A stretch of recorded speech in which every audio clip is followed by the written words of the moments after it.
Živjo, sem Matej Cepin in poslušate 14. epizodo podcasta Goreči grm. V njej gostim Simona Potnika. Pogovor z njim sem želel posneti že od začetka snemanja tega podcasta pred 8 meseci. To pa zato, ker pri Simonu pa res čutim, da je na pravem mestu, da živi iz svojega gorečega grma.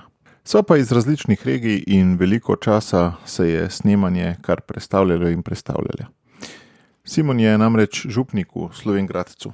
Tam so v megatvorbo, ki se ji reče Pastoralna zveza, združene 4 župnije. Simon je vodja vsega skupaj, tudi večjih duhovnikov. Ob Simonu res čutiš, da si sprejet. Pa ne le jaz, to pravi veliko ljudi. Čutiš, da ti pomaga prepoznati tvoje talente in te zna kot vodja takega, kot si, vključiti v celoto.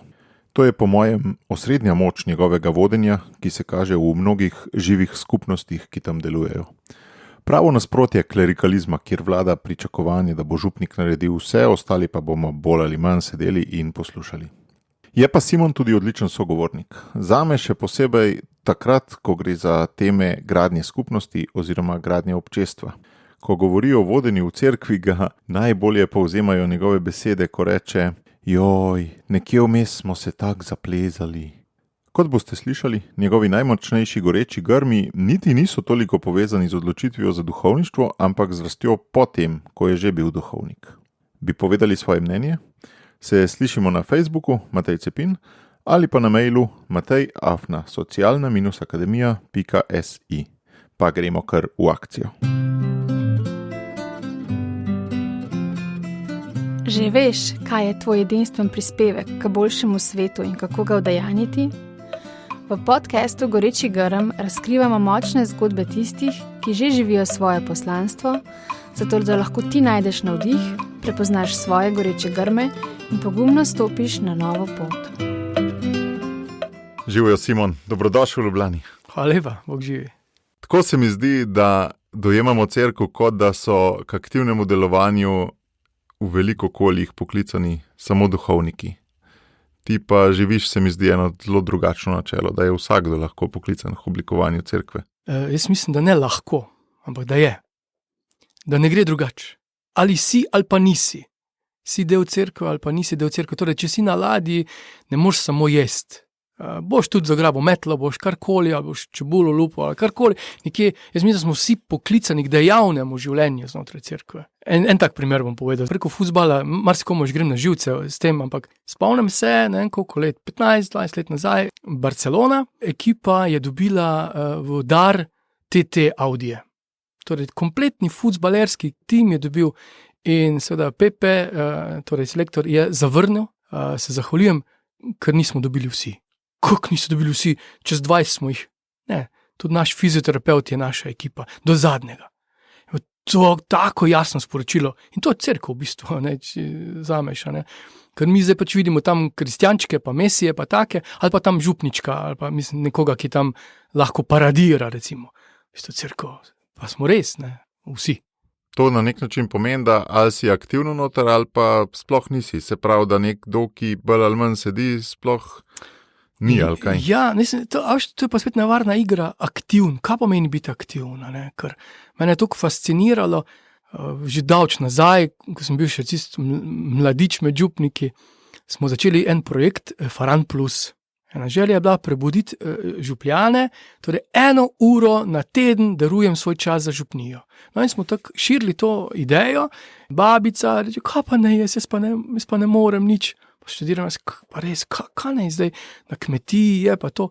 En moj sodelavec, rečem lahlajk, ampak ja, polnomočen, reče, pa dej, Veronika je bila, Veronika, ti už kruh pekla. Razsvetljenje sem jaz doživel, ona pa tudi, in je kruh pekla, in ti kruh smo nedeljo potem delili in tako.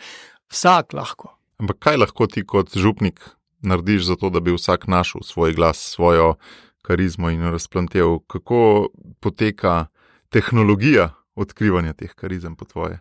Zdaj, moja mama, ko gleda fuzbal, si reče, ojoj, a ni škoda pralnega praška. Ona pač vidi, ne, koliko bo treba prati tiste cote, potem en stric moj bi rekel, joj, a ni škoda tega travnika. Pač vsak vidi svoje. En dober fuzbaler, ko gre mimo igrišča, takoj vidi fuzbalerje, takoj prepozna v teh malih, wow, ta ima dober vole, ja, ta je dobro obran, ta.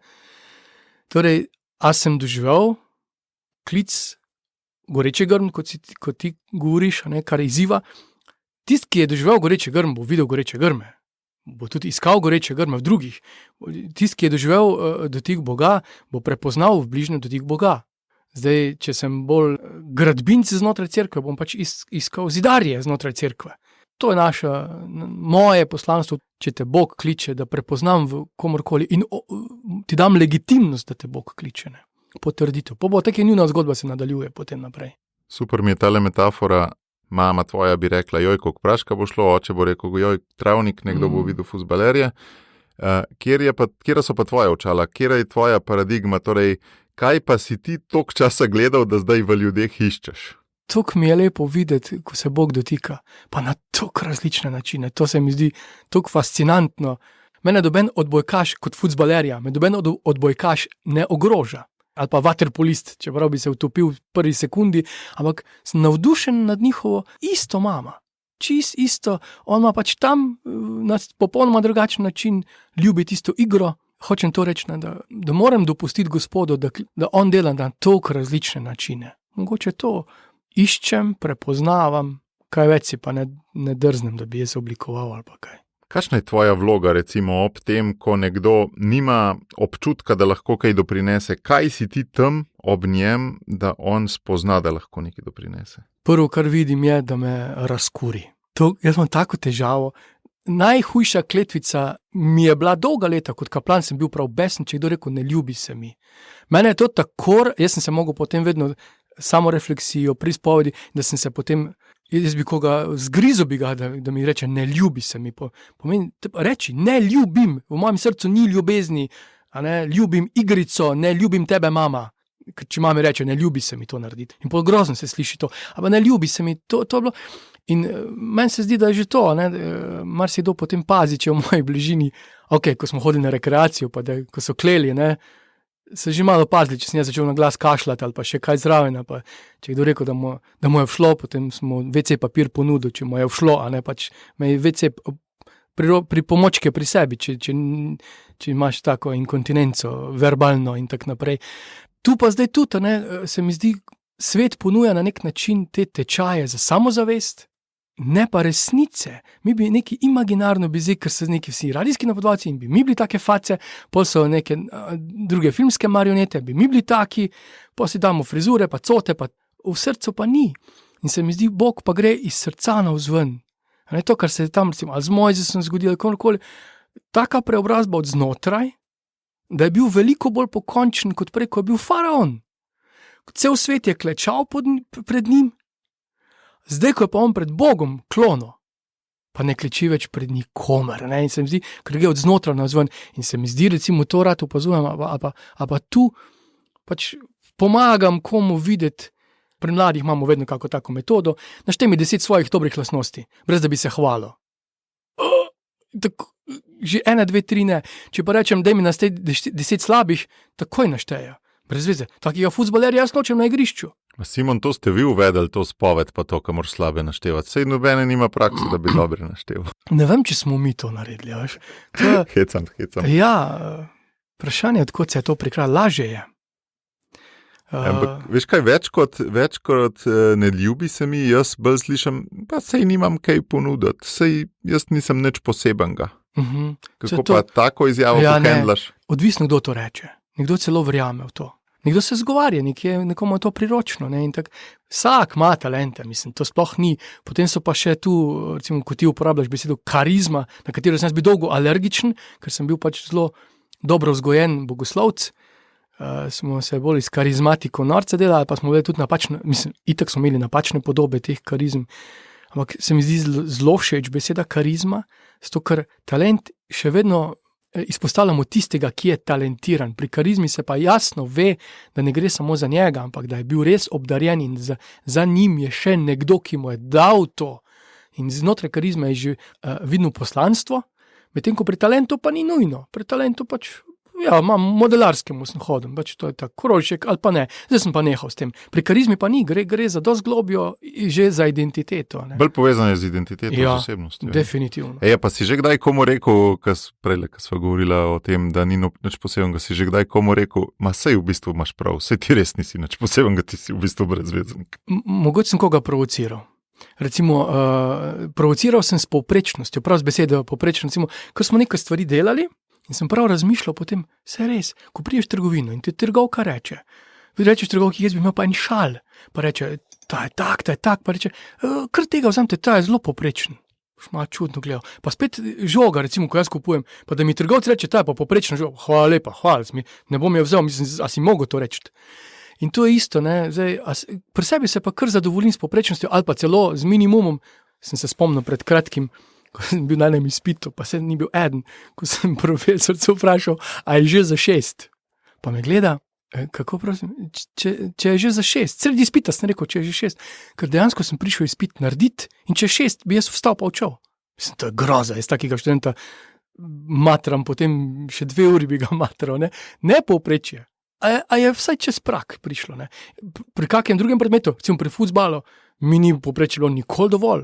Pa ne samo fuzbal, pri marsičem, tudi mi ni dovolj pri tortici, da je povprečna, si želim boljše, če pa je ljubezen zraven, da tebi dam nekaj, potem gotovo bom poskušal dati maksimum od maksimuma. Teda na tak način sem že provociral koga, ko sem rekel, vse je v redu, a pa dobro je, za koga je. Ja, za vas je že v redu, ne splača se več truditi, to je kar šokantno. Pa to nadpovprečnost iščeš, kako doživljaš, iščeš bolj pri sebi ali pri drugih ali pri vseh, a si do sebe bolj strog do drugih? Ja, do drugih je lažje, do drugih je bolj priročno.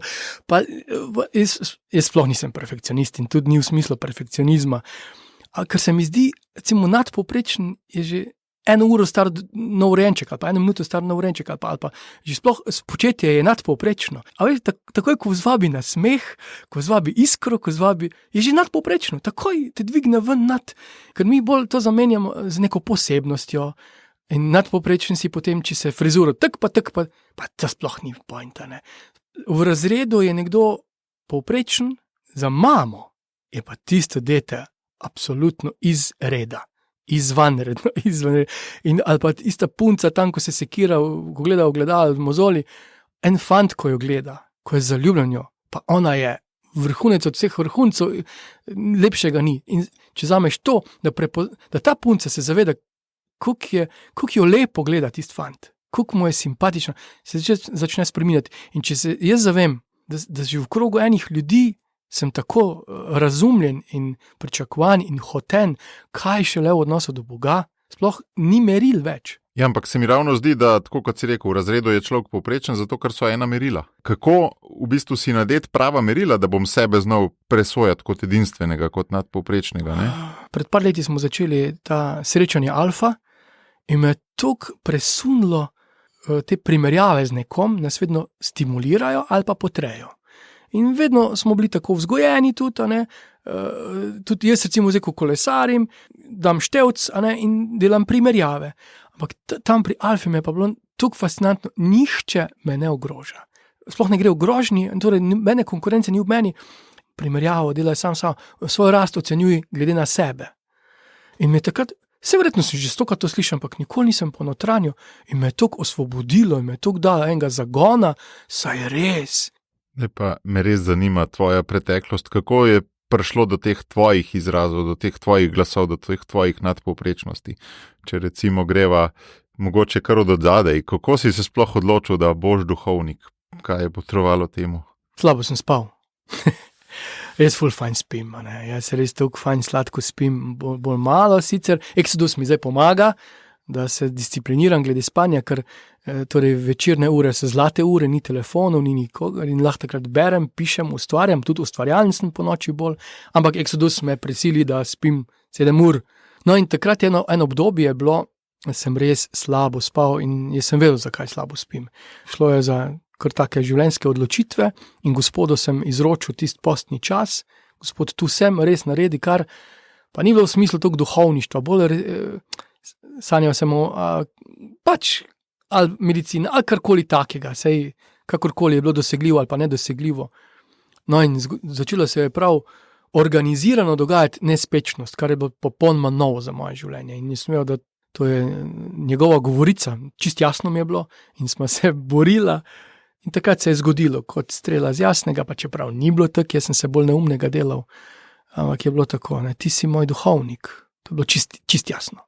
Če nisi hotel slišati nekaj časa. Tako, jaz sem to prevajal, da bom humanitaren, da bom pomagal, pa če bom šel v to smer medicine, da bom veliko dobrega naredil, ene kompromise sem hotel sklepati na tak način, ampak je bilo tukaj jasno, tukaj preprosto. In koliko časa je bilo od tega stavka pa do tega, da si ti to zares dojel v tem pomenu? Nespečnost je bila kar mučna, jaz bi rekel, da je bilo pol postnega časa. A ja, to ni manj kot en mesec, v bistvu je ta boj trajal. Ja, manj kot en mesec.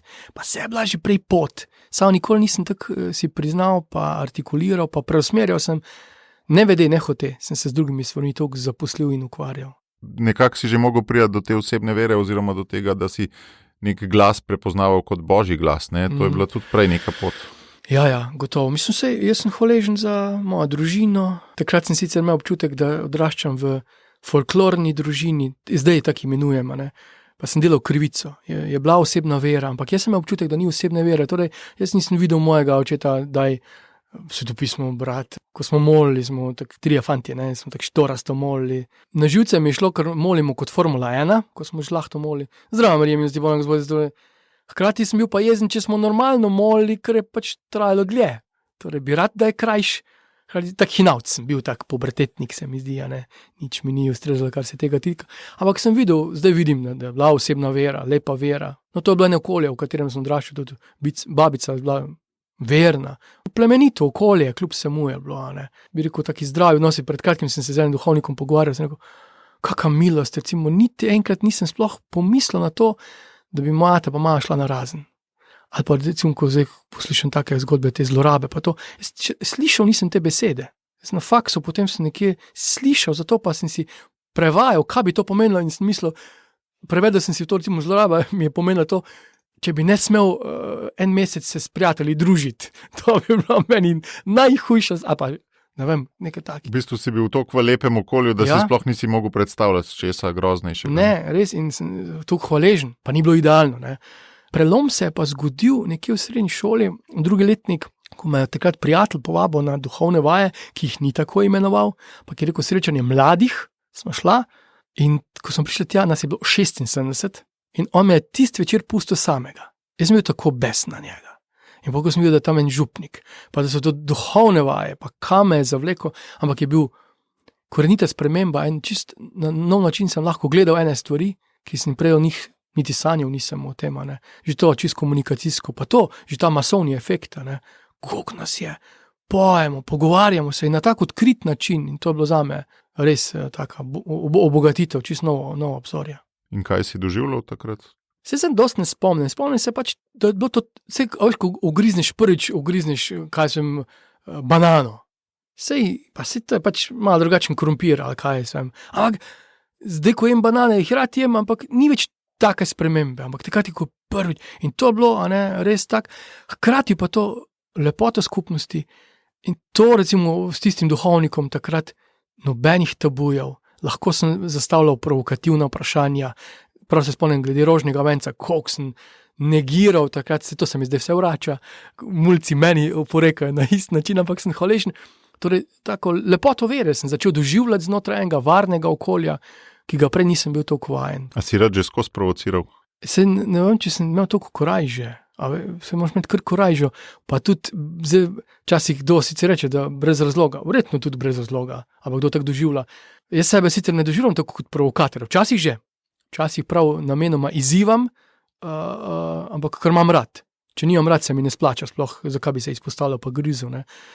Je bilo kar tako obdobje, po moje, recimo, kaj sem tam nekje do 3. letnika srednje šole, po moje v srednji šoli me sploh opazili niso. Hodil sem zdravstveno šolo, tam smo bili v krogu pridnih, že fantje smo sami po sebi izstopali. Fizično jaz sem bil tak mali fantek, najmanjši v razredu, dolgo, tam drugim letnikom še vedno pol manjši od sošolk, po moje, pa po kilah tudi so mi bile neuščljive. Potem se je začelo to, po mojem, tudi s duhovnimi vajami, s temi prijateljevanji. ena samozavest, pa eno novo obzorja.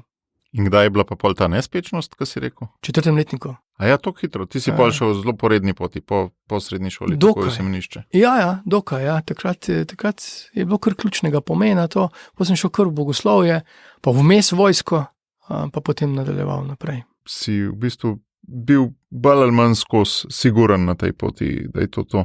Nisi imel nekih večjih. Vse so bili kar taki pretresi, recimo, ko sem poslušal kak tvoj podcast, pa to sem razmišljal, jaz nimam toliko prijetnih gorečih, recimo, en tak zelo boleč goreči grm, pa se goreči grmi, pa se ti gori, se te lahko peče, se to ni prijetno. Saj moj zasni tam joka od sreče. Točno, a ne, sej v onem risanem filmu je zelo dobro prikazano, ko se Bog razkuri nad njim, ko ga kar zbije na tla, točno to. A ne, jaz sem zelo boleče doživljal selitev. Do 4. razreda smo živeli v bloku, pa smo se selili na podeželje. In iz tistega razvajanega se mi je zgodilo, da sem s copati prišel v šolo, ker sem pozabil se sprobuditi. Čez cesto smo imeli osnovno šolo, ne. In potem sem prišel pa naenkrat na podeželje in sem naenkrat postal za tiste meščanarje in tak kmetavzer in tak naprej. In za ponos, kaj je to bilo, ne. Sam sem postal, pogrešal sem sošolce, drug dialekt, recimo tako malo, čeprav bila nijansa, ampak se je poznalo, novi prijatelji, bilo zelo boleče. Koliko daleč stran ste pa šli? 12 km, ja, druga osnovna šola, druga. To je za Slovenijo že vesolje, ne? Ja, dejansko se je slišalo po dialektu, miselnosti, pa ven iz centra sem šel, ne, prej. No, potem ta debata poklicanosti, pa to, potem zelo me je zadela smrt brata. To je tudi vesolja so se spreminjala zaradi tega mojih odnosov. Pri kolikih letih si pa to doživel? V bogoslovju sem bil, konc 1. letnika, pa smo bila res taka srčna prijatelja smo bila, ne. Pač jaz sem bil mlajši, ob njem sem se kalil, tako več starejši brat ti je vzor, vzgled, ne. Edino tu, kar se tiče bogoslovja, vere, sva se pa tu razšla. Pa ne v smislu, da bi ne ostala ljubeča brata. To je bilo fascinantno, ne. Ampak tu nisva več govorila istega jezika, kar pa ni pomenilo, da se ne razumeva. Še vedno, to sploh ni pomenilo, da bi se oddaljila. No, to je bila ena taka stvar, no, potem pa še marsikak neuspeh. Je kakšen človek posebej na te vplival do bogoslovja, recimo? Po mojem najbolj brat, gledaš pa dejavnosti. Ogromno sem se ukvarjal s športom. Šport je meni bil, potem ko sem bil sam, izjemno. Tukaj sem tekmoval sam s sabo, jaz sem si pisal, zastavil sem si, v 7. razredu sem si zastavil cilj, da bom 3 minute zdržal brez sape. Nekje sem to prebral in itak, da mi je šlo, ne. V 2 mesecih sem prišel na 3 minute pa pol. A to sem vsak dan 3-krat vadil, si pisal in neumnosti. Ampak dobro, v redu, kasneje je pokazalo se kot dobro. Do nezavesti celo. Sem zgubil zavest. In mi je bilo dobro, potem sem bil, tukaj daleč seže moja volja, da lahko do neumnosti kontroliram dihanje. Mislim, absurd. Ampak potem sem videl, pa še kakšne take stvari, ne. Torej, šport gotovo, zato je tudi ena izmed takih zelo bolečih stvari, je bilo operacija kolena. 3-krat sem bil operiran na koleno. Sem tako šokiral mojega zdravnika, ko sem rekel tam na kirurgiji, tukaj sem besen na Boga, vse mi je vzel. In potem reče, jaz sem razočaran, nisem pričakal duhovnika. Me baš briga, vse mi je vzeto. To sem jaz tistem trenutku videl, ko mi je vzet šport, mi je vse vzeto. Torej, moje planine, moj fuzbal, moj squash, moj tenis. Ampak je bilo zelo zdravilno, ko sem zdaj prišel, tudi če bi rekel, da nisem imel probleme s čistostjo pred celibatom in tako naprej, je celibat bil tu skrhan, izjemno močno skrhan zaradi mojega športa. A ne, prišel mes, ker celibat v bistvu je, kaj je celibat? Celibat je moja usmerjenost na Boga, samo to je point celibata, ne moja neporočenost, to je taka dieta, če govorimo tu celibatu, potem hvala Bogu, da se krši. Mislim, ne zato, da se krši, ampak ker to sploh ni celibat. Ampak to moja usmerjenost na Boga in če prije karkoli vmes, in če prije moj šport, ali pa moje obnavljanje fasad na cerkvenih pročeljih, je isto celibat že zdavne nekam odšel, ne, smo ga spakirali v nove zvone in še kam. No, druga stvar pa taka je bila pa glasba. Veliko nekih takih notranjih procesov si želel izmeriti in prnesti na dan. Ker se mi zdi, da to tudi zdaj delaš velika, ne? Zdaj tudi v ljudeh te notranje glasove poskušaš ubesediti, jim dati prostor, ne? Fajn je, če izvabimo z drugih kaj, včasih smo pač tudi ko izzovemo, vržemo koga iz tira, iz tečaja, če koga potisneš, pol boš videl, lahko pade, lahko pa se ulovi v ravnotežju, ne? Včasih tudi koga nevede nehote z ramo udarimo, ampak se potem se pa ulovi in je dosti bolj stabilen, kot je imel vtis, da je stabilen. Ampak si pa potem kot duhovnik, tudi če prav razumem, doživel eno tako močno preobrazbo ali pa več teh. Koliko časa si že duhovnik, pa kaj so bili ta glavni mejniki, ki so ti spremenili pogled v tem času? 23 let sem zdaj duhovnik, 4 leta sem bil kaplan, tako lepa leta, dokaj varna leta, aktivna leta, močnega župnika ob sebi. Jaz sem bil 26 let star, to pomeni odrasel moški bi v bistvu. Ampak nekako sem pogrešal kakega mentorja pa to, ampak v tistem času niti to ni bilo. Župnik je imel ogromno dela, ni se ukvarjal z mano, nedoraslim recimo. Ne. Kaplani so bili kar neke vrste, tako grdo se bo slišalo potrošni material, ampak ko smo prišli, se je delalo in hvala Bogu, s tem smo se ukvarjali, se bi se čudno počutil, če bi takrat župnik z mano začel nek vzgojni proces, pa bi hvala Bogu bi bilo zelo dobro, ampak tudi on ni tega bil deležen, nihče ni bil tega deležen in smo kar delali. Ne. Jaz se prav spomnim, da sem po 3 letih kaplanovanja sem se najavil pri škofu, škof je mislil takrat, da hočem premestitev, ko sem prišel, jaz sem rekel ne, samo prišel sem po 3 letih k vam, pač da bi vam povedal, da se imam fajn. Sem ga toliko šokiral, jaz pa tudi, a ne, sem mi zdelo, pa zdaj s škofom bi se mogla pogovarjati. Se mi je zdelo normalno, čeprav mi je tudi ustrezalo, da daleč od Maribora, dobro bi imeti očeta ob sebi, recimo, ne, se zavedati, da, ampak to sem vedno ob škofu tudi čutil, pa tudi pri župniku. Kasneje se je dosti spremenilo, ko sem postal župnik, že prvi teden. Jaz nisem vedel, da je to taka sprememba na zunaj. Kot kaplan si priljubljen, kot kaplan te imajo vsi radi, kot kaplan nič ni kriv, za vse je zaslužen. Naenkrat, ko sem bil župnik, sem videl, da tisti, ki jim gre cerkev na živce, in gre avtomatsko župnik na živce, ker župnik je cerkev. Ne. In to prvi teden že komaj eden našorajal, tukaj me je nadrl. Jaz sem komaj prišel, jaz še vedel nisem, kje je bencinska črpalka v novi župniji, on me tukaj nadira, pa niti ne za grehe prejšnjega župnika, še tega nisem doživel, ne, sploh čist neka nova in sem videl, identiteta. No in tu se je začelo lomiti, nisem sprejel te identitete. Sem imel kar težave, dolgo časa nisem želel biti župnik. Strelovod. Ja, pa dobro, če bi saj bil strelovod, ni problema. Samo ne, veš, ker sem imel občutek, da sem tudi smetkanta, tisti, ki so me pa radi imeli, pa spet nisem to, za kar sem poklican. In prav spomnim se, da sem škofu rekel, delam stvari, za katere nisem poklican. O to me ne skrbi toliko. Bolj me skrbi za to, da ne delam pa tistega, za kar pa sem. Če bi jaz delal za to, kar me je Bog poklical, pa poleg tega delam še tiste neumnosti, v redu. Ampak jaz tistega ne delam, ker me to vzame 80% mojega časa in takrat, če nisem znal tako videti identitete. In jaz neumnež verjamem folku, ki me hvali za to, za kar jaz sploh nisem. Kaj pa je bilo, na primer, to? Po mojem se ni dosti spremenilo v Sloveniji. Župnik kot tisti, ki je prvi, po župniku vera gor, po župniku vera dol. To so same laži. Jaz jemljem to samo kot kletvico. To recimo, če govorimo o klerikalizmu, to je tipično rojstvo klerikalizma. In župniki, ja pa res, vse je od mene vera, ma kakva vera od mene odvisna, da je nehajno. Moja vera župnika je odvisna od vere občestva. Kaj pa to? Potem, ko sem že malo znal to artikulirati, ko mi je rekla, ja pa po vas vera gor, sem rekel, ne, po vaši veri, moja vera gor. Kaj pa zdaj? Ja, da to res začutimo, da je res vzajemno, da je skupaj. Ne? No in tu kot župnik sem se kar dosti lovil, sam. Jaz nisem vedel, da je župnik tukaj sam. Da mora biti tukaj sam. Da je to dobro, da je tukaj sam. A je? Ja, to je taka dogma, se mi zdi, čeprav na zunaj ne zgleda tako. Marsikaj župnik se zdaj ne bi strinjal s tem, pa se župniki ne poslušajo tukaj tega tvojega podcasta, ali pa tudi kakorkoli. Osamljenost se je rodila, ne? Potem, hvala Bogu, v župniji sem imel dom duhovnih vaj. In ker sem že prej imel neko kilometrino kot udeleženc, sem potem začel odkrivati. In to je bil tak preboj za mene, uresničitev. Duhovne vaje sem bil, to je izjemna metoda. In vedno sem rekel, zdaj še učinkuje, dajmo zagrabiti, dokler še učinkuje. In smo res, in se je začelo eno občestvo graditi tudi preko duhovnih vaj. Tudi jaz sem imel teh, po moje, čez 150 duhovnih vaj sem imel, ne? Tudi za izven, za druge, drugot, vse različne. To si bil v Zrečah? Ali? Ja, v Zrečah, Brinjeva gora. In cel kraj je začel tudi čutiti s tem, ne? Tudi kakšni kmeti so začeli kruh peč za duhovne vaje, pa to. Videlo se je. En čas je bil samo za otroke, potem smo začeli tudi ob kruhu in vodi za odrasle. Širili smo zakonce, pa takrat sem že slutil to, kar zdaj trdno čutim, ne?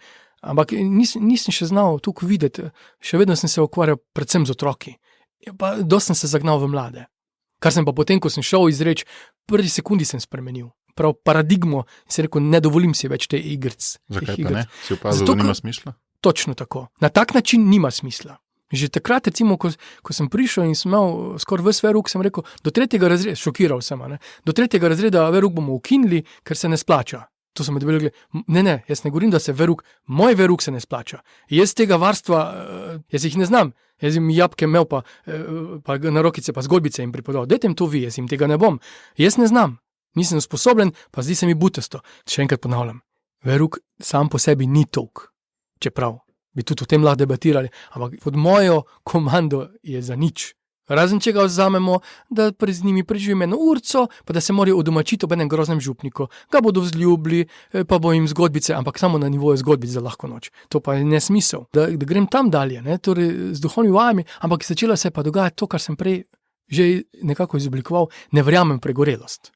Tudi v depresijo ne verjamem sam po sebi, pa ne mislim zdaj kruh odjedati terapeutom in takim podobnim. Verjamem, da nekdo pride do tega, ampak ne verjamem, da je nekdo rojen, da bo morilec. Na enih duhovnih vajah nam je duhovni voditelj rekel, vsak izmed vas je lahko morilec. In jaz sem rekel, to je nemogoče. In sem si predstavljal, jaz zagotovo svojega brata, tako je šla skozi misel, za nič na svetu svojega brata ne bi umoril. In on je rekel, če boste dan za dnem delali napačne odločitve, boste čez 10 let sposobni celo ubiti najbližje. In sem videl, to je res, ne. V tem smislu verjamem pregorelost in to, ampak samo kot pregorelost pa ne verjamem, jaz trdim, da to pač pomanjkanje ljubezni. Pa ne mislim, da zaradi sebičnosti, ampak nezdrave prioritete. In pač vedno dajem na stran ljubezen, pa dajem karkoli, uspešnost bolj in potem prije tega. No in v to zanko sem sam padel. V produktivnost pa efektivo, kar ni napačno. Jaz mislim, da smo pri pastorali delali hudo krivico, ker smo efektivo izločili, ker Gospod gotovo hoče, da smo produktivni, da smo uspešni. Se govori o 30-teren, 60-teren, 100-teren sad. Zakaj bi to govoril, samo da bi nas na finto metal? Ne. Gotovo on pričakuje, da smo rodovitni. Se celo v pekel meče tisti, ki niso produktivni, ki niso rodovitni. Če pa samo in zgolj zaradi tega je pa zanka lahko. No, in sem začel doživljati eno stisko, takrat me je pa tako duhovniško prijateljstvo rešilo. Duhovnim pomočnikom smo res postala kar si zelo blizu, tudi preko športa. Vsak teden smo squash igrala. To je bilo še pred operacijo kolena. To je bilo še pred operacijo kolena, tako. Postavilo se je pa en skupni jezik, pa še sobrat duhovnik. No in tu se je to zgodilo, kar je bilo zelo dragoceno. Tudi potem se je pokazalo, tudi v mojih operacijah, moji krizi osebni, ko sem škofu dal brevir, ko je prišel na obisk, pa smo dal brevir, sem rekel, jaz ne molim več. Ne morem, pa je samo rekel, Gospod, jaz molim za vas. Ne? In takoj se je vse spremenilo, v eni sekundi sem spet vzel brevir nazaj, ker sem pač čutil, da kot eno tako breme in potem se je spremenilo, ni več bilo breme. Torej ta duhovniška skupnost na nov način začel doživljati, tudi s tem sobratom, in smo začela načrtovati, pastoralno delovati in je bil kar en tak nov pogled za mene, novo upanje. Sam si rekel na začetku, potem si bratstvo omenil in potem si vmes omenil, da ob enih stvarih se prebudiš, enih pa pač ti, naprimer veruka otrok, pa ne boš delal, ker lahko to drugi počnejo. Ne? Ravno v tem, dajmo stopati skupaj, pa dajmo si razdeliti vloge, v čem je vsak dober. Sej redovniki v samostanih naj bi tako živeli, ampak škofijski duhovniki pa ne. V tem vidim tvojo inovativnost. No? Ne vem, kukarkoli se sliš, sej itak tako bi mogli biti, vsi vemo. To ni nič novega. To je tako smešno. Mi smo se nekje zaplezali, ampak v bistvu vsaka futbalska ekipa ima to tako logično. Niti en na igrišču, 11 je, niti en na igrišču ni konkurenca svojemu soigralcu, pa ne dela čist identične vloge, ki jo dela on, ampak skupaj vsak ima svojo pozicijo. Če bili vsi golmani, če bili vsi desni beki, če bili vsi vsak ima svoje in skupaj so lahko dobra ekipa. In cerkev to je. Skupaj smo. Mi pa smo pričakovali, da bo vsak župnik vse. Pa to je nemogoče. Od kje je korenina tega zaplezanja? Ne vem, pač lažje je. Ne? Lažje je biti sam ali kaj? Na nek način lažje. Veš da, recimo, spomnim se, ko sem prišel v Zreče, tako je prišel civilni vojak. Po 2-3 mesecih, ko sem bil sam civilni vojak, prišel služiti, mi je bilo lažje samemu. Pa koliko boljše je bilo z njim. Potem sta prišla starša, potem je prišel en kolega, sošolc živeti, en bivši zapornik, ena bivša redovnica. To je kar full house, ampak veliko teže je bilo se dogovarjati, že samo kdaj bomo jedli. Potem kak bo red pri hiši, teže. Veš, koliko boljše, veš, koliko bolj normalno. Recimo, že to, recimo, da sem imel sošolca ob sebi, ki ni bil krščen. Veš, koliko bolj normalen sem jaz tudi zaradi njega. Jaz sem njemu tako hvaležen, on je bil hvaležen. Ampak jaz sem njemu hvaležen. Jaz ne morem tam do njega se obnašati kot dogmatik. Čist normalni odnosi in ogledalo vsak trenutek življenja. Ne morem biti v svojem gradičku nekje ko me malikujejo. Je mogoče to napačno pojmovanje celibata, kot si prej rekel, ne? Pač, če nisi za poročenost, si sam, ne? Si rad sam, pač ti paše biti sam. Sam, to je zloraba. To je zloraba tudi celibata. To nima celibat nobene veze s tem, ker Gospod nas skozi kliče v občestvo. Ne?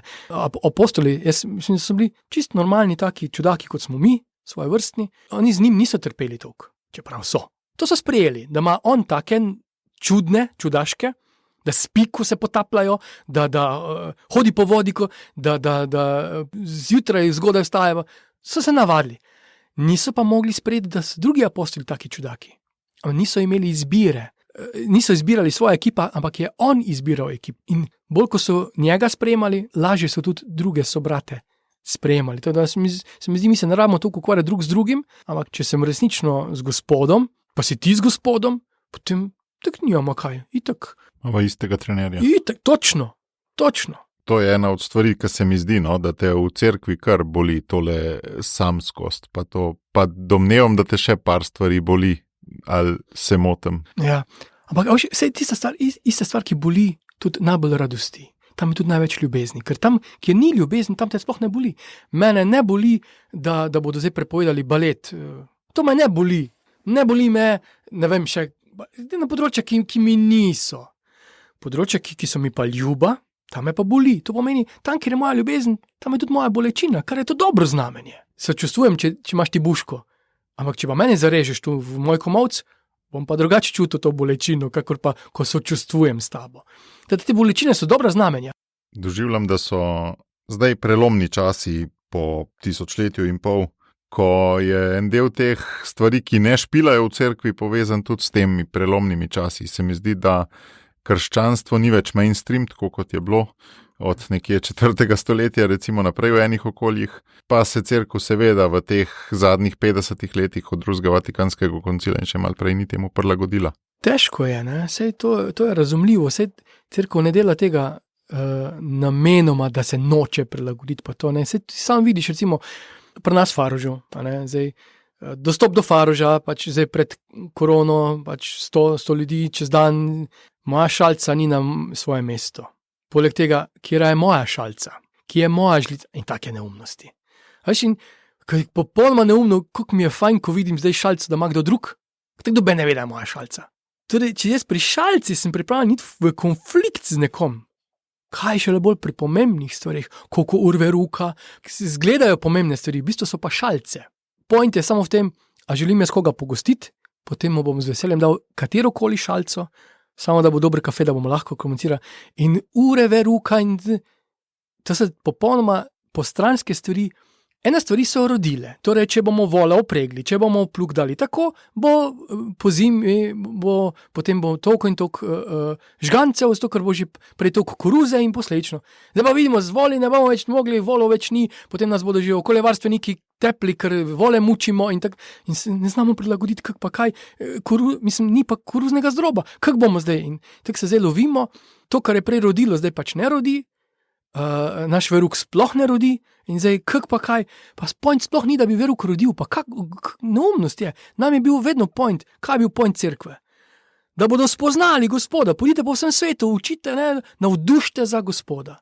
In mi smo zdaj to zamenjali, pač tetrapak smo naredili in tetrapak je bil, da se 2 birmana poročita, brez spolnih odnosov, prej pa... To je bil en produkt, ne serijski. Tako, in je funkcioniralo, vse je bilo, ker je bilo tudi poleg vsega tega, da se je molilo, tudi po družinah se je molilo, pa to, ampak s tem se ni rabo duhovnik ukvarjati, ker se tako doma se je molilo. Zdaj, ko se pa doma, ne samo doma, beseda Bog prav tujek postala tudi v javnosti in raznih v kletvicah, mi smo še pa vedno trebali tisti tetrapak, ki ni bil slab, dober preživetven paket, ki pa zdaj ne učinkuje več, tako da misijonstvo.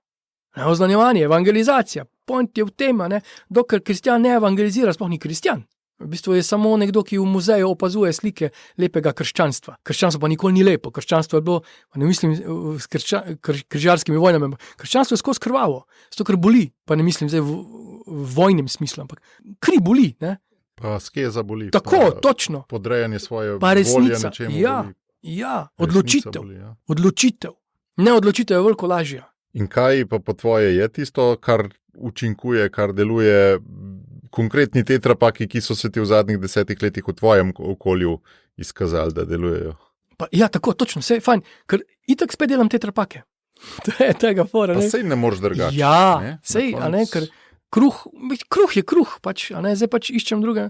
Jaz mislim, da ena izmed najmočnejših stvari, ki jih lahko imamo, je občestvo. Občestvo je pa samo, če je Gospod z nami. Drugače je zloraba, ne, to, kar mi, ko imamo to klerikalna govorica, drago, verno občestvo, ne, če soseda ne ve imena, kako boš rekel občestvo, to sploh ni občestvo, da se gradi prijateljstvo. To je za me ena nova stvar in da celo liturgija to omogoča, to je za me pa totalno nova stvar. Kako to v praksi izgleda? Da recimo ljudje pred mašo ne molijo rožnega venca, ampak klepetajo. Prihajajo skupaj pa klepetajo, se družijo in otroci tekajo sem tja in to je možno, da se spostavi en princip dobrodošlice, resnične dobrodošlice, ne samo igralcev, ampak v resnici, da se potem ustavlja, ne, in potem to je na zunaj vidno. Zadnji so pa še eni taki vzvodi v bistvu, ki tudi omogočajo to doživljanje. Poleg tega, kar sem prej omenil, pač občestvo recimo, to ni župnikov dom, ampak je župnijski dom. To ne pripada meni. Jaz bom najkrajši čas v tem Faražu, ne? Ker jaz pridem pa grem, vi pa ostanete tu. To je dejansko vaše. In hvala, da smem biti z vami v tem vašem domu, ki je zdaj tudi naš dom. To, da jaz spim to, mi ne daje pravice, da si lastim to. Tudi če po cerkvenem pravu kot župnik, moderator, razpolagam s tem, pravo, lej, to so pač črke, ki omogočajo nekaj, ne moramo se pa sklicavati samo na to, če ni duha, ne, ker potem je samo sebi namen. Potem pa drugo to, kar smo že omenjali, ne, da ne gre za mene, pa gre za nas, za našo odgovornost. To ni moja odgovornost, ne, ker tu vidimo res, recimo, le, si izobražen, imaš faks, si kompetenten, si direktor firme, doma odločaš nekaj, prideš pa k meni v cerkev, te moram pa za rokico primiti, skoraj do prvega stebrička plati, pa ti reči, no, pokrižaj se, ne tak, lepo se pokrižaj, lepo klekni, tudi ne znaš, no. Mislim, tako se obnašamo. In vsi smo to sprejeli, se kar pogled po cerkvi, se kdo še zna poklekniti, ampak to je reakcija na to, ker smo župniki najbolj kompetentni. Tudi par mesecev je trajalo, recimo, ko sem prišel v župnijo, da so ključari, ko so denar pobirali, da so ga prinesli, so ga odložili tja, jaz nisem vedel. In potem reče, gospod, na banko boste mogli nesti. Kaj bom mogel? Na banko. Mislim, kje je banka? Jaz ne bom nesel na banko. To ni moj denar. Ja, niste prešteli. Ja, prešteli smo pa. Na banko neste. Da smo potem takoj že naredili kompetence, da smo jih pooblastili. Potem se ne bom mislil, kar ste normalni ali kaj. Ali pa recimo, ko smo nove polkne za župnik, vi rečete, če boste vi rekli, bo tišle prej. Ne bom jaz rekel. In to je kar ena cena, pa se vem, da to je zelo svoje glavo zveni, pa ne trdim, da je prav. Ampak pač, da si razdelimo ene stvari. Ok, tudi kako stvar bom jaz, ampak da dobi vsak svojo veljavo, tudi, ne, svoje moči, ne na silo. In to vidim, da Gospod naredi, občestva se vedno pokrijejo. Vedno se najde nekdo, ki bo kuhal, nekdo, ki bo zgodaj vstal, nekdo, ki bo pozno bedel, pokrijejo se, vse straže, vse potrebe se v glavnem pokrijejo. Kako narediš, da se v enemu izrazi ta glas, ne? Kako da se te vloge pol kar najdejo? Ne? A veš kaj še en moment? Tudi? Moje nesposobnosti. Pa resno mislim, kje tebi Simona skoči najbolj na pomoč? Tam, ki vidi, da si šibek. Ne len, ne hinavski, ampak da se trudiš, pa si šibek. Z veseljem ti preskoči na pomoč. Tudi tvoje dete, ki je toliko, ampak takoj Atijo preskoči na pomoč, tam, kjer se matreš, pa ti ne gre, ona je pa močna. In z lahkoto to naredi. Naše šibkosti so izjemna priložnost tudi. Zato tam vedno bolj razumem Pavla, ko pravi, če se bom hvalil, s križem, jaz zagrizil, ker tam, ki sem res nemočen, tam sem potem v skupnosti, v občestvu res močen. Prvič tebi dovolim, ti priješ do izraza, pa da se ne igram. Jaz resno mislim to, ne, ko so področja, ko so meni bila frustrirajoča. Ko se mi je zgodilo, da prvič 3 noči nisem spal, sem vedel, tako ne morem več naprej. To se je zgodilo. In spet na materialnem, gospodarstvenem vidiku, ko sem prišel na področje, ki me je tako znatno presegalo, da sem rekel, to ne mogoče. In takoj sestanek in je steklo stvari, ljudje so eksperti, mislim, ste mojstri, ne, vsak na svojem. Tam noter, kjer si poln samega sebe, tam noter ne bo vstopil tudi Gospod, ne? Kjer pa tebe ni, je pa prostor, da vstopi nekdo drug ali pa Gospod. Tako, tu me je, ko si omenil to voditeljstvo, me je tako fasciniralo. Na enem izobraževanju sem bil, en pastor je bil in je razlagal kak model imamo v Sloveniji. On je bil iz tujine, pa je razlagal, pa je zdaj tu živel nekaj časa, pa tako da vidi, pa je posploševal je zelo. In je rekel, v firmah kao pazi. Čim je razlika prvovrstnega voditelja pa drugovrstnega voditelja. Drugovrstni voditelj bo imel vedno tretjevrstne sodelavce. Nikakor ne drugovrstni, ker ga ogrožajo, prvovrstne pa sploh ne, ker se boji za svojo službo. Prvovrstni voditelj bo imel pa vsaj prvovrstne sodelavce, če ne boljše od sebe. Zato, ker se ne čuti ogroženega in hoče imeti čim boljšo ekipo. Ampak, ko si pa uvajal te spremembe, Vidnarna banko, Neste in podobne, ki jih je bilo mnogo najbrž tek malih, si pa najbrž naletel na neko silo trenja. Ja, že Vajt v knjigi Prenovitev tam opisuje, z spremembami se vsi strinjamo. Samo, ko boste pa naredili prvo spremembo, bo pa tekla kri. To lahko potrdimo. Se vem, da je težko, ko se župniki menjajo, in ljudje so navajeni, sploh mariborski škofiji, poprečno župnik 100 let na fari, preživi vse žive in mrtve generacije. In logično, vse to so tudi dobre stvari. To ni samo slabo. Ampak je pa res, da se vse generacije navadijo na njega, tudi na njegovo šepanje, na njegovo hibo, na njegovo številko čevljev. Pol ti ne šepaš in si čuden, ne? Ja, teda sem prav besen bil enkrat, nisem prav zaklenil vrata, in sem bil kregan od enega, pa drugega, tretjega, in pa sem prav, prosim, narište mi stopinje, po katerih naj hodim. In bom hodil po teh stopinjah, samo narište mi. Ne pričakujte mi, kot ena žena, kot moža pričakuje, da bo njej bral misli, da bom jaz bral vaše misli in uresničil vse želje vsakega farana. Samo, ker že dva rišeta drugače. Ker smo imeli napačno podobo župnika, ki bo ustregal vsem želje, prijazen, dobrotljiv, ma daj nehaj. In tudi, če to naredim, se bodo obrnili proti mene, pa me razcotali na koncu, ker tak nimam žmaha. In kako si, handlal to silo trenja, kaj si? Tako zdaj, ko je korona, Korona vrže stira in je katalizator, to si ti sam rekel. Katalizator, tisti, ki se imajo radi, se lahko imajo še bolj radi, tisti, ki se nimajo, pa poka. In tako je tudi, ena taka korona, sem bil jaz, ko sem prišel v drugo župnijo, ker je tako drugačen, že na vides, potem pa še po obnašanju. In pač to, kar je v ljudeh, pač prije ven. In tisti, ki se delajo pobožne, se še bolj delajo pobožne, vsak pretres malo izvabi človeka. To imam rad tudi, recimo, sam vsako leto, letos nisem šel, grem na Camino v Santiago in vedno vzamem s seboj druge ljudi. Prijatelje, ker grem na neke vrste dopust, hkrati pa malo opazujem. Tam so take skrajni trenutki, recimo 100 km na dan prekolesariti, pa žeja, pa lakota. Tudi vidim, kako se ljudje obnašajo v teh mejnih situacijah, ko so potrti, ko so izmučeni. In to Bog dela z nami, ob teh gorečih grmih, ko mi preč tako lepo jemljemo te goreče grme. Kako fajn, hvala. Opeko se boš, ni tako fajn ti goreči grm, pa gorela ti bo pod noge. Pa še prestrašilo te bo, pa mira ti ne bo dalo. Pa goba v roko boš imel. Točno, pa še marska, pa kače boš vlačil po rokah, in še kaj. Zelo veliko si stavil na občestvo. A ni nevarnost, da če se samo pogovarjamo pred mašo, pa to, da tudi malo lahko zaidemo, da vse ni tukaj bistvo. Itak ni bistvo. Itak je bistvo Kristusa, ampak to nam omogoča, da smo celo prijatelji pri Evharistiji. Zato se mi zdi, da tudi, ker nam je tak cilj, da v bistvu se v Kristusu se zlijemo. In to je njegova cerkev, hkrati pa res v Evharistiji. Ampak problem je bil, mi imamo svetost Evharistije. V to nihče ne dvomi. Vsak župnik, večina, jaz ne poznam župnika, da bi bil malomaren, kar se tiče obhajanja zakramentov. Dobro, kakega zakramenta že povprek pa počesa, ampak kar se tiče svete Evharistije, ne vem. V glavnem, jaz mislim, da ni postavljeno pod vprašaj. Pod vprašaj pa je občestvo. Ali pa odnos do posameznika. Kako posameznika pripeljati do... To je bil recimo problem sinode 2000. To smo se... In zdaj vidimo, kje je tista sinoda. Na eni najlepšejši policiji nekje. In ker so pač, tolkli smo se takrat, pa sej moja beseda nič ni štela, jaz sem bil še paglavc takrat, med duhovniki, ampak se mi je zdelo, da moramo pripravljati pot do Evharistije. Obveljalo pa je, to je vrhunec, to je vstopno mesto. Ja, zdaj pa imamo vstopno mesto, ker ga nimamo. Po drugi strani pa recimo se mi je zgodilo, jaz tudi Evharistijo tako, kot jo imamo, z našimi predanimi pevci, ampak bogimi pevci, z bogimi glasilkami in tako naprej. Naše bogoslužje niti ni tako lepo. Mistično že je na nek način, pa moraš biti pa veren, da je mistično. Če nisi veren, je malo škripajoče, prostor ni ravno odprt evangelizacijski je. Ti morajo biti všeč to. Ampak maša sama po sebi, lahko pride do zlorabe maše. Maša ni zato, da bi se ti umiril, da bi ti doživel nekaj. Ne, ni to. To je smrt Jezusa Kristusa in vstajanje v njem in živeti v Kristusu.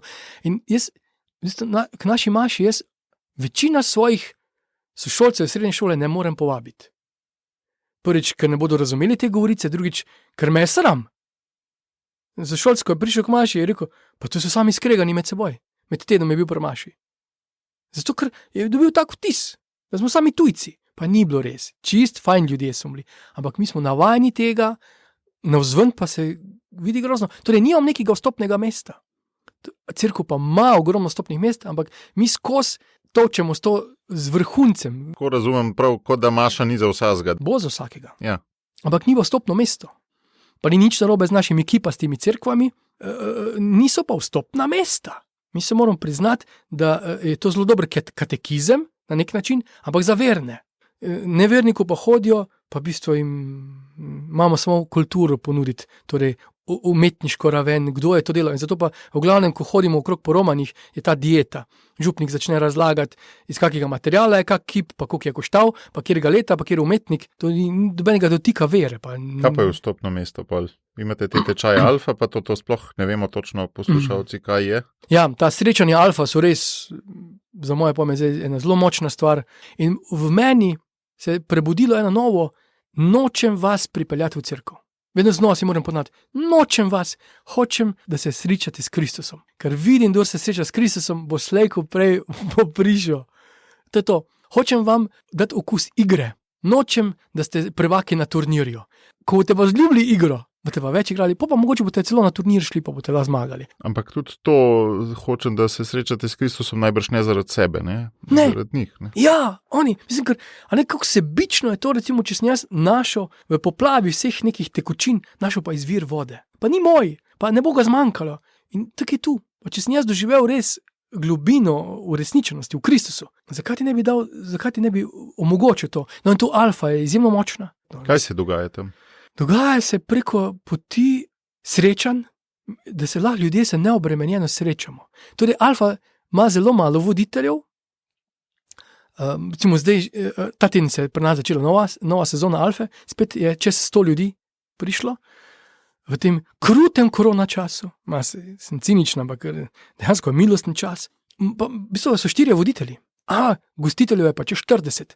In point je v gostiteljstvu. Torej, jaz sem prišel k tebi, pozvonil sem in Simon, ti je tu v Ljubljani, sem, wow, nisi pripravljen nič, ampak imaš svoj dom, imaš svoj čas in ponudiš mi svoj čas, to je največ, kar mi daš. In tisto šalco, pijemo tisti čaj, smo skupaj in grem domov, se reče, kako je bilo fajn. No in to je alfa. Omogoča, da se srečam v čistih osnovah. Verni, neverni, iščoči, ne iščoči, kdorkoli.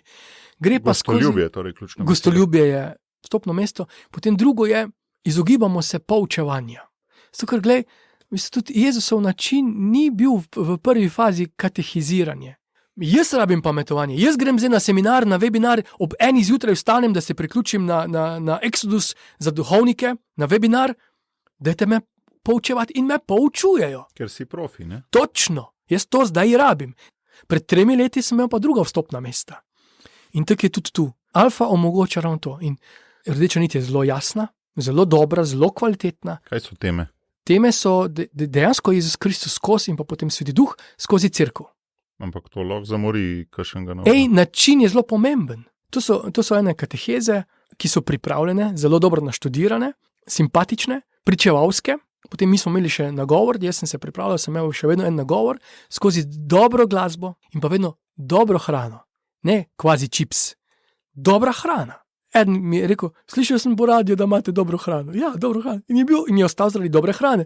Ampak potem sem vratala kolega, ko me zdaj sreča, starček. Ko me sreča, župnik, se dere čez mesto. Ne hodi k maši, rad me ima, jaz pa njega. Bomo videla, kje se bomo še srečala. To je gospod preseneča, a ne na svoj način. Najbolj so se naši katoličani vrli, pritoževali, a ni škoda denarja, pa veste, koliko časa traja za 100 ljudi skuhati. Koliko je to, ne? Mi smo mogli faraško kuhno spremeniti zaradi tega in smo jo. Ampak in nekdo je rekel, tukaj sem zmaten, cel dan službi, da kdo meni naredi hrano. Mene je to ganilo to, ker ganjen je bil ob tem in da smo klepetala. pa da se ne pohujšuje, da ne hodim v cerkev, da se nehal pobirati. Ne pohujšujem se. Dejansko se ne pohujšujem, ful sem vesel, da smo skupaj. V tej novi papeževi okrožnici je ena dilema, kaj je cerkev, je to posredovanje nauka ali je odgovarjanje na potrebe, pa posredovanje ljubezni sočloveku. Ta teden smo imel en posvet z eno tako gverilsko skupino, spet našo načrtovalno. Iskal sem feedback kolesarim, pa dobivam ideje in potem včasih si kaj zapišem, včasih pa potem podelim. In smo ravno to, obudili smo vizijo pastoralne zveze, ki smo jo naredili 13. leta in me toliko fasciniralo, ko sem najdel, kasneje preko Pipa sem najdel tudi most, od rojstva do smrti in sem zdaj prvič videl, da in alfa in vsi rad živimi zaobkrožajo to in omogočajo. Kjerkoli si, imaš vstopno mesto. To sem zdaj prvič videl. Prej so bila vstopna mesta, pač zdaj te ne bo, ko boš pa otroka opisal kveruko, te bomo pa zagrabili. So bile lukne. Ja, zdaj pa dejansko to sem videl. In še včasih sem imel občutek, da smo vsi neke pakte naredili, mi smo te zlorabljali, zdaj si ti starš mojega obhajenca, zdaj boš pa hodil k maši. Če ne pa otrok ne bo šel v prvem obhajilu in podobno. Sej ni tako grozno, ampak dejansko smo naredili ene kompromise. Še posebej potem spet se vidiš, zabiramo spet, ljudje se potrpijo, ampak v prvi priložnosti pa odidejo. Tu pa imaš dejansko možnost, da takrat, kadar si ti. Ni to lepo, večkrat sem že imel to izkustvo, ali pri sebi, ali pa pri drugih organizacijah, ko sem jim pomagal pisati vizijo, ko se vizija napiše, potem pa čez par let zgrožen ugotoviš, da se je uresničila, ne da bi ti sploh vedel, pa zavestno hotel kaj narediti. Ful je milostno, ko se že zapiše. Jaz ti povem, ko smo mi takrat to napisali, mi smo bili toliko ponosni, mi smo bili toliko srečni, kar nastalo je, kar nismo presegala nas je vse, že samo terminologija, pa vse, mislim, to je bilo neverjetno. Pa smo malo pozabili potem, ker je bilo toliko burnega vsega tega. In zdaj, ko vzamem, pozabiš, ne, in pol gledaš nazaj, pa vidiš, da si ves čas deloval, zato ker je bilo tako zapisano. Res, ker je bilo res naše, ker ni bilo prepisano, ker je bilo res izpisano, iz nas. Ja. Iz srca. Ja. Zelo pomembna komponenta, ki praviš, je pa tudi oddihi tvoji. Omenil si Santiago, omenil si Teze. Kaj ti pomenijo, pa kako si jih doziraš, koliko naprej si jih moraš načrtovati, koliko te to ohranja? To so bile kar dileme. Kot kaplan v bistvu nikoli nisem hodil na dopust, ker se mi ni zdelo, da rabim dopust. Jaz sem še škofu rekel, jaz bom kot duhovnik izgorel. Tako v pozitivnem smislu, to mi je bilo plemenito. Pa sem hitro videl, da moja kolena se že šibijo in tako naprej, da dopust ni slabo, da pa duhovne vaje niso dopust, da rabim tudi oddih. Pa smo spet začeli z duhovnikom in sobratom, da smo šla kam čist pustolovsko na dopuste in sem videl, koliko je prijalo. Potem sem si pa izoblikoval nekje način 4-krat na leto. Torej, za prvomajske praznike sem šel v Tezej, nekje julija, avgust sem šel na Camino, pa sem šel pa še eno močno romanje kot udeleženec, tako bolj biblično študijsko, in pa par dni v tišino, recimo v kak klošter. To so mi 4 močni odmiki, nekje so prilagojeni na mene. Pa so pa tu še kaki... Pa se tega veseliš prav, ali ti je to en tak svetilnik, ali ti je balun, to je del rutine za to, da se stvar spuca? Ne. Zdaj je dejansko to full fine, je postal tudi del moje skupnosti, tudi vidijo to, se prav heca, že spet gre v Tezej, ko prišel nazaj, bo spet bruhala ideje in tako naprej, ker se tukaj produktivnost spremeni, zveča, potencira ali pa ena, prav včasih reče, prav vidi se vam, na obrazu se vidi, je itek, da se mi vidi, normalno, da se vidi, če si ti 10 dni na soncu, da se že takrat vidi, kaj šele, da si 10 dni v soncu, logično, Potem smo pa, imamo eno skupnost, ko sem prej rekel, ko sem šel v ta preobrat pastoralni, ko sem šel iz prejšnje župnije v to pastoralno zvezo, sem rekel, ne bom več stavil na mlade, bom jim delal z njimi, moja glavnina ne bo na mladih, ampak da bo na mladih odraslih. Zakaj? To bodo moji bodoči sodelavci. Zakaj? Zato, ker to so že koliko stabilizirani, jih ne pretresa več, ne upam iti toliko na odrasle, ker so preveč vpeti v neke stvari, pa malo preveč štorasti, če jih sodim po sebi, bom šel na malo bolj fleksibilne, to so pa malo mlajši od mene. In dejansko se je pokazalo kot zelo dobra poteza. In sem tam začel graditi, tisto je začelo potem rojevati marsikaj novega, drugega, rodovitnega. To jih imenujemo, izmislili smo si termin nosilci. To niso animatorji. In potem sem prav videl, in tudi oni, ki vstopajo, niso animatorji. Imamo zdaj opazovalce, animatorje in nosilce. Animatorji so tisti najbolj prepoznavni, 3., 4. letnik srednje šole, 1., 2. letnik faksa, ko pa naredi osebno odločitev, postane pa nosilec, torej odgovoren animator. To, kar si mi želimo. In jaz sem bil to, ko sem se sekiral vedno, ko sem imel neka pričakovanja, oni pa tega niso uresničili. Ampak je bil preširok spekter. Htel sem, da so nagajivi, iskrivi, pa hkrati zateženo odgovorni. Ne gre vsega. Tudi po starosti, pa tudi po paleti vseh talentov ne gre. In zdaj mi je veliko lažje, ko to animator, recimo, zjutraj sem mu mogoče naljubil, pa to, on je animator. Ko opazovalec sploh ne pride, pa ne pove, on je opazovalec. Okay. Sem veliko bolj toleranten, ker vem, koliko zmore. No in nosilci, zelo močna skupnost teh mladih, smo se začeli širiti. Dokler je bila manjša skupnost, vse, kar smo delali, smo skupaj delali, tudi potovali, doživeli ogromno, rasli drug ob drugem, pa se je pa zgodilo, da je skupnost ker je rodovitna, se je razširila in ni več bila obvladljiva na tak način, smo pa začeli malo drugače, torej po trojkah. Zato, da ohranimo žive stike, no in jaz sem bil v trojki duhovnikov, 3 duhovniki, kar je posledica bila, da smo postali nori prijatelji v bistvu.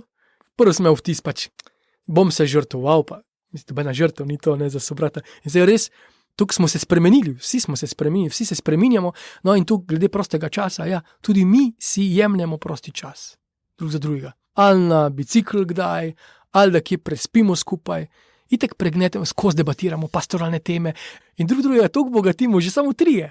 In teda tudi ta dopust, ki ga kdaj imamo, kot za par ur, je zelo krepek in kreposten, ker imam take odmike. Še eno vprašanje me zanima z vidika vodenja. Te strukture v cerkvi so dokaj trajne in trdne, pa se mi zdi, da je to na nek način narava cerkve, da se spreminjajo zelo počasi, zato da lahko skozi tisočletja v bistvu nosijo ta nauka. Socialne akademije morda čez 20 let ne bo več, cerkev pa bi mogla biti. Ne? Ampak ti se mi pa zdi, da na nekem mikronivoju te strukture kar upaš tako kot Lego kocke imati. Mal poskusaš, pa vidiš, da deluje, pa da ne deluje, pa podreš, pa drugače sestavaš. A sem prav to opazil ali ne, da ti te strukture rad malo eksperimentiraš?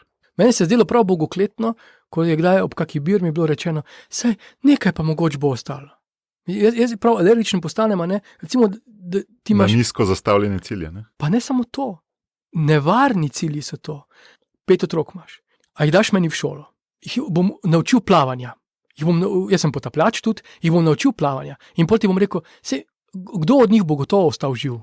Kakšen bo, ne? Nekaj pa bo ostalo. A boš mi ga dal še? Nobenega od teh 5 mi ne boš dal in upravičeno mi ne boš dal. Gospod želi, da smo rodovitni, pika. In da nekaj za to naredimo. Rast pa tako on daje. Se ne dajemo mi rasti, se mi ne kontroliramo rasti. Mi naredimo, kar je naši moči, ostalo pa, ne? Kar se pa tiče tega eksperimentiranja, jaz ne ogrožam cerkve. Cerkev je toliko močna, toliko velika, toliko velikanska, ampak kako se bo pa kuhalo, pa mogoče imam kak vpliv v eni kabini, pa enem delu ladje, pa imam vpliv na to kuhno. In ta kuhna je zelo pomembna, ker zaradi te kuhne bo 100 delavcev se drugače počutilo na tej veliki ladji. Mogoče nimam vpliva na kapetana, v katero smer bo ladja šla, in hvala Bogu, da imamo papeža, ki ve, kam hoče ladjo, in tudi ladja kot ogromna ne more spreminjati, in hvala Bogu, da ne spreminja, ker bi jo razlomilo če bi tako spreminjala smer, kot jaz spreminjam taktiko v kuhinji. Jaz pa moram, ko pripeljejo pokvarjeno skuto, jo moram v tistem trenutku zavreči. Kapetan ladje pa ne more v tistem trenutku za 180 spremeniti smer ladje. Ampak daj mi povej, če se ta kapitanska miselnost tudi v Sloveniji tudi po kuhnah vleče. Lej, sej tisto zgodbico poznaš, ko sta se vženila in ta mlada je vedno ribo dala na pol, ko je pekla, ne, in oni se sprašujejo. Ne poznaš, vženila ste se in ona vedno ribo da na pol, jo prereže, pa speče, pa to jesta vedno, prijeta k njej na dom in mama celo speče, pa da, on gleda, tak. Ona reče, mama moja vedno tako naredi. Pa reče, mama njej reče, tepka. To sem zato naredila, ker sem imela manjšo posodo. Zdaj, ko imam veliko, pa ribo celo pustim. In mi velikokrat malikujemo neke metode, načine, s tem nožem je moja mama rezala in moram zdaj jaz rezati s tem nožem. Ja, pač nima več rezila, ni važno, moja mama je rezala s tem. Ja, koliko se to dogaja, pač nosimo ponošene hlače, tudi če smo že v sramoto, pa lej, enkrat bo treba hlače menjati, to ne pomeni, da bomo kikle nosili, še vedno bomo hlače, ampak pač druge hlače, primerne hlače, zimske hlače, letne hlače, kratke hlače, kakorkoli, prilagajamo se temu, ne? Ker naša vera pač ni v talarju, pa čeprav jaz nosim talar, pa kolar sajcev, ja, ampak Ni point v tem, mi moramo se zavedati, kaj čemu, kaj služi, ne? Kaj je tisto. In tudi tu, kar se tih slovenskih kuhinj tiče, marsikje. Jaz pa vidim marsikje. Nevarnost je druga skrajnost, da bi postali všečni, da bi zato delali, da bomo čim več privlekli v cerkev. To je zloraba. To, kar smo duhovniki, ni bilo srečanja, ki bi ne bilo povezano z mašo. To je zloraba maše. V nedeljo srečanja pride škof popoldne k nam, ker je v postnem času bo križal pot pa maša. Končno je škof prišel, dopoldne smo tako vsi bližje pri mašah, duhovniki, pri nas recimo smo imeli že 4 maše, bomo pa še škofom imeli mašo in verniki, ki so že pred bili pri maši, bo še potem pri maši in še pri križanju poti in potem bomo šli domov. Ni ideja, veš, kaj bi, ne? Pač srečanje je, maša. Neka ideja je, ampak smo toliko ukalupljeni in smo se bali še tisto doseči in smo mislili, pač ne bomo mogli. Škof pa tudi ni vedel, kaj bi. Ne, zdaj, ko se pa toliko stvari čez noč spremenilo, pa vidimo, pa se je res, se je lahko kakšne stvari. Ne? Pa imaš pa srečanje ministrantov, pa bo križal pot pa maša, pa imaš srečanje pevskih zborov, pa bo križal pot pa maša. In so možnosti, ne? Mi bi pa radi to, kar križal pot pa maša nudita, to bi radi dali. In lahko damo na drugačen način, še posebej, če smo prej bili pri maši. Ne? Mislim pa, mi imamo največje dogodke, imamo povezane z mašo, tudi mi. Recimo, ko je srečanje vseh rad živimo, imamo tudi z mašo, ampak je tista maša res rad živimovanje, je povezana. Pa potem je stadion, nič novega nimamo. Samo se da drugače pripeljati tudi tega, da je potem maša navdušujoča, da mulci rečejo, kdaj bo spet ona maša. Simon, za konec še tole vprašanje. Vsi, ki poslušamo ta podcast, si prizadevamo najti svoj glas, poiskati svoj izraz, svojo edinstvenost, zato da bomo lahko svetu dali kar največ tistega svojega edinstvenega. Pa me zanima, kaj ti misliš, kaj je prava pot do tja. A veš, kaj mi je zdaj prišlo na misel? Ko Gospod pravi, bodi mrzel ali vroč, če si mlačen, te izpljunem. In se mi zdi ravno to, tam, kjer te boli, ali tam, kjer te navdušuje. Ali si mrzel, ali si vroč. To so vstopna mesta. Tam, kjer te boli, to pomeni, wow, to mi je mar, to me skrbi, to je moja ljubezen, to mi je dragoceno, a ni to fajn? Preko bolečine si našel, kar ti je res vredno, kar te pa navdušuje, pa tudi. Oboje te meče ven iz mlačnosti, iz mlakužnosti, iz neke samozadostnosti, povprečnosti in tako naprej. Teda, tu vsak ima kaj, kar ga navdušuje, ali vsak ima kaj, kar ga moti. Oboje je v bistvu, eno lahko te sicer v kritizerstvo, drugo te lahko v sebičnost, hkrati ti pa oboje omogoča ljubezen, dejavno ljubezen. Jaz sem se pač malo pri Američanih zdaj malo videl, ko se ne bojijo reči strastno ljubim. In se mi zdi tako fajn, vedno bolj vidim tudi pri sebi, da lahko rečem, jaz sem že vedno bolj navdušen nad cerkvijo. Pa tukaj besem časih kaj, pa vse rečem, tudi nad sabo, ampak tu so vstopna mesta za mene in vsak od nas lahko najde. Ne? Torej, ko si prej omenil, meni se sanjalo ni, da bom kdaj lahko tako uporaben. Imaš eno vrlino, eno nenadomestljivost in se mi zdi tako lepo, tako fajn in ko damo skup, rata res čudovite stvari. Ko si to rekel, izhaja iz svojih ali bolečin ali pa iz tistega, kar te navdušuje, sem se spomnil, da ja, mi velikrat v življenju želimo ekstreme navzgor ali pa navzdol porezati. Porezati želimo najhujše bolečine, pa porezati želimo tisto, kar nas navdušuje, da se ne bi prevzel, pa da ne bi sam tizga videl, pa da se ne bi zasvojil. Mogoče je pa ravno to, ne reži, ampak uporabi, pregneti. Ja, pa to je aroma, pa hkrati odskočna deska, pa pol te pa itak pele, ne? Se hecam zdaj, da to, ko zdaj študiram, nisem cel faks skup študiral. In sem se hecal, hvala Bogu, da je konc faksa. Ne, zdaj pa pogrešam to in sem hvaležen. Ja, in sem pripravljen to dati, ker mi je dragoceno, ker rabim, pa ker skupnost rabi to. Dal si tudi v tej uri pa pol tisto, kar je dragoceno, tako da hvala ti. Hvala tebi, Bog te živi, pa res blagoslova. No, hvala, kar delaš. Hvala.